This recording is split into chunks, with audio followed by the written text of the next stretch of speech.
And advanced phonemic awareness is where I add a phoneme, I delete a phoneme, or I substitute out one phoneme for another. So for example, later on, you might see, and this is day 3, now I get to phoneme substitution. I would want them to first be able to isolate it and then blend and segment into a word orally before I then start taking away or adding phonemes or moving them around. And we'll see some, let's do some of that now, okay? Let's say that I have the word pan. My word is pan.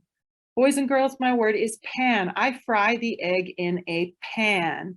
Say pan, and you would say pan, and then I would say pan without the p. And so you would tell me and I think I have a video of this a little bit later on. I can then also go to say pan, do the sounds in pan, p, a, n. Let's take the n off and put a t. What's my new word?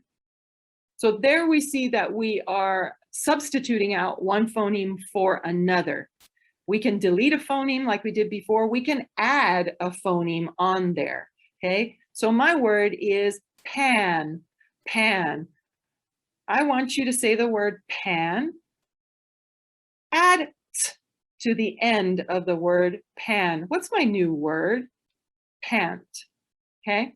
So these are good exercises to do that are at that higher level of phonemic awareness. And this is largely based on the work of David Kilpatrick, where he's talking about many times we're actually going to stop doing phonemic awareness in 2nd grade. But if our kids aren't able to do this higher end, we should probably continue it. And here's our video. I'm starting it late into it, but I want you to see just the advanced part. If you want to go back to it later and see what else she's doing Haggerty. Very nice job. All right, next one, we're going to change that vowel sound in the middle. Here we go. Say laugh.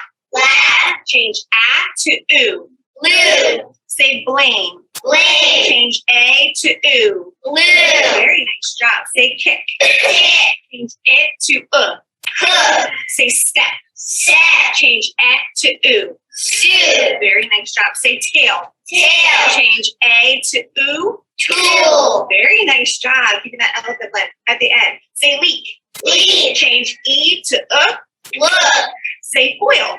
Foil. Change oi to oo. Fool. Very nice job. Say shed. Shed. Change to should. Say heart. Heart. Change r to oo. Who's. Say word. Word. Change to would. Very nice job, friends. Roller coaster. Woo! Okay, so this is just to show you what it looks like in a classroom. Obviously a class that has been practicing this a lot, and they're older students, right? So this is 2nd grade. But to get the idea of how do we practice phonemic awareness and that kind of fluidity with sequencing the sounds, putting other sounds in, taking other sounds out will only help when we start to map on spellings to those sounds. So our first priority was phonological and phonemic awareness, and best practices for that are on this slide 16. 5 to 10 minutes a day, short snippets, and even less if you have TKs or kinders that are squirrely. I would rather you do less and do it more often. You can do it as you're moving to recess or going to lunch, where you're going to say, my word is pan. Let's say the sounds in pan. P, a, n, pan. My word is pan. Take the p off of pan. What's my word? You're going to be doing these exercises with them. I have TK in 1 here, but if your students haven't gotten to those higher levels of phonemic awareness, they're in the TE, but if they haven't gotten to those higher levels, then I would still be doing that with 2nd, 3rd, even 4th graders, because it's only going to help them. Ensure they're correctly pronouncing those phonemes.